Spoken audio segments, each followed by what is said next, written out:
Live from downtown Detroit, home of WDIV and Click on Detroit, Local 4 News at noon starts now.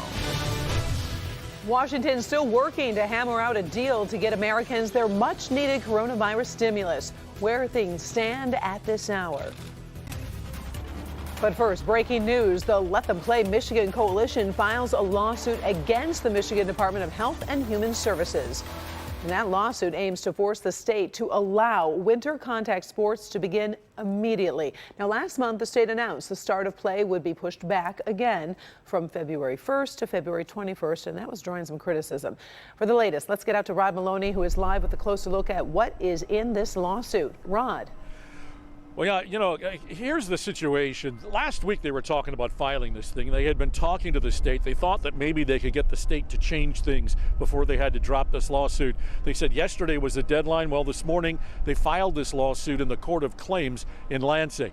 Now, there are 6 different points in it, but we're just going to show you 4 because this gives you the flavor for what they're suing for. They're saying that there's a lack of equal protection, essentially equal rights for high school student athletes. But then they're also saying these students are being denied due process, free assembly, and then they're also citing age discrimination as the reasoning behind this lawsuit, saying that the data that they have shows that the amount of spread in the fall sports, which included one indoor sport, was 99.8% negative tests, and that's 30,000 tests that were conducted here in the state of Michigan. Now, in terms of where this is all headed, we're not exactly sure because there are a number of things that could happen here. For instance, February 21st is the deadline. They filed suit today. Well, that gives them about 18 days. And the question is whether the courts will actually allow for this or will get to this in time for them to do this. But they felt compelled to do this. And so let's hear from Peter Riddell, who is the attorney representing Let Them Play Michigan, and talk about his frustration with where all of this is with the state of Michigan and the MDHHS. We have opened restaurants, we've opened bars, we've opened casinos, we've opened all sorts of indoor activities that are allowed.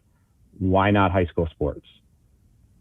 Three or four students can go to the mall today. They can hang out indoors 4 hours, right? And they can shop and eat and do whatever they want inside the mall, but they can't play sports in their high school. We've got high school physical education going on, right? We've got an hour-long basketball game probably occurring right now in a PE class somewhere in this state, but yet the student athletes at 3 o'clock can't play basketball. I don't really understand the data or science behind that. And that, of course, is a slap at the governor for her stance, saying that she uses science and data behind all of these kinds of decisions. Now, the governor's going to be doing a press conference this afternoon on another subject, but we'll be looking to ask her to see what she has to say. In the meantime, we've reached out to the Department of Health and Human Services. They have not gotten back to us. Oftentimes, the response in these kinds of situations is they don't respond to pending litigation. So we're just going to have to see how this thing plays out. But the thousands upon thousands of students and parents who are very upset about this issue about high school sports have made their play. We'll see where it goes. Reporting live in Southfield, Rod Maloney, Local 4. All right. Thank you, Rod. Now to the coronavirus numbers nationwide. The United States passed 26,324,000 coronavirus cases, and more than 443,000 people have died from the virus. This is according to the Johns Hopkins University database. Here at home, we are expected to get the very latest numbers in just a couple of hours. And at 1 this afternoon, Detroit Mayor Mike Duggan will be discussing vaccines and expanding eligibility to new groups. You can watch that live on clickondetroit.com. Ford Motor Company continues its push to create innovative PPE to help in the fight against the coronavirus. At a virtual news conference this morning, Ford revealed a design for a clear N95 mask that allows hearing impaired people to read lips and view expressions. The automaker is also developing a fan and air conditioning filter combination that can be used to help reduce airborne viruses in enclosed spaces. Today, leaders in Washington are still trying to figure out how to get you that stimulus check. President Biden sat down with Republicans, and even though they didn't walk out the door with an agreement, both sides sounded hopeful. Here's Tracy Potts. I'm anxious for to talk. Here's what's on the table. 2 plans to help struggling Americans. The new Republican proposal would cost $618 billion, a third of President Biden's plan, with no money for states, local governments, and much less for schools. It includes smaller stimulus checks, $1,000 targeting low-income families, and less unemployment. It makes no sense to pinch pennies when so many Americans are struggling. Republicans called their White House meeting productive and promised to keep talking. It was a very good exchange of views. I wouldn't say that we came together on a package tonight.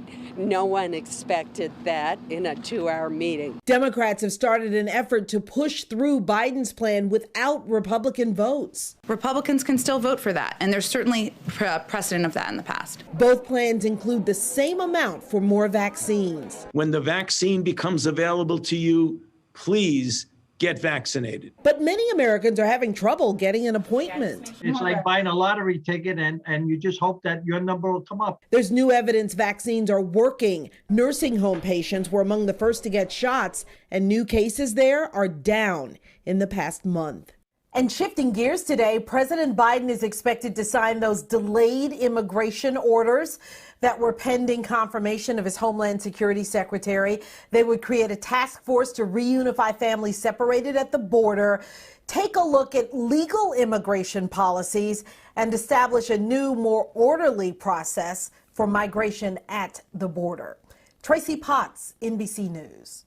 All right. Thank you, Tracy. Meantime, former President Trump's Senate impeachment trial is set to take place next week.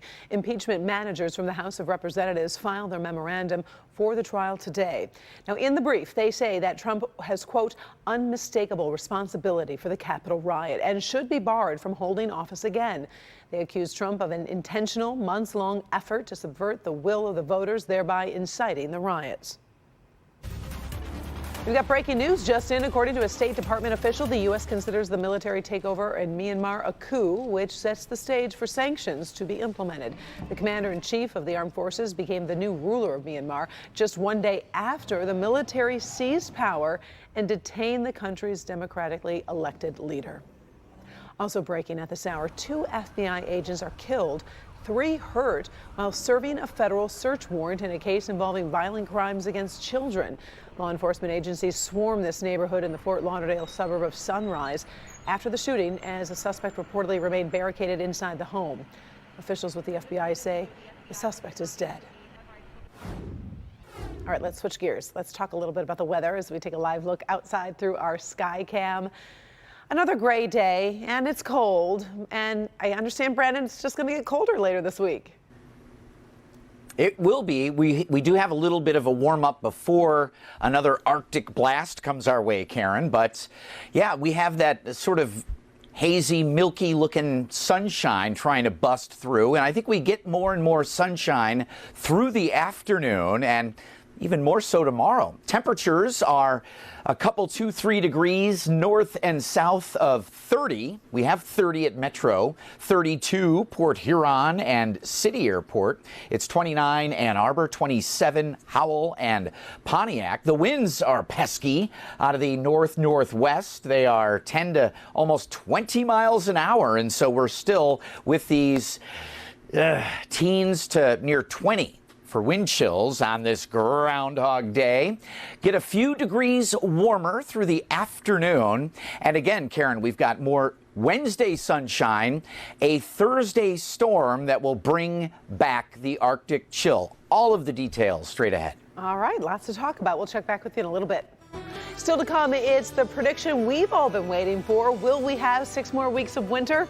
What Punxsutawney Phil and Woody the Woodchuck have to say on the matter. But first, a huge winter storm blasts across the Northeast. After the break, we're going to take a close look at how the storm is impacting COVID vaccination efforts.